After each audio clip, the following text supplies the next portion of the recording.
ভেতরে থাকা অবস্থাতেই একটি ফাইটার জেটের ফুয়েল ট্যাঙ্কে ত্রুটি ধরা পড়ে।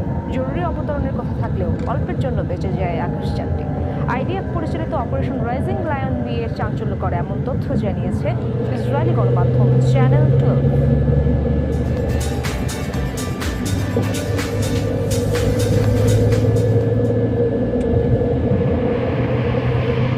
এই দৃশ্য গেল মাসে। ইরানের আকাশসীমায় উঠছে ইসরায়েলি F-15 যুদ্ধ বিমানের বহর। নেই কোনো ধরনের রিফুয়েলিং এয়ারক্রাফট। মিশন ছিল তেহরানে হামলা চালিয়ে আবার ইসরায়েলে ফেরত যাওয়া, কিন্তু মাঝপথেই ঘটে বিপত্তি।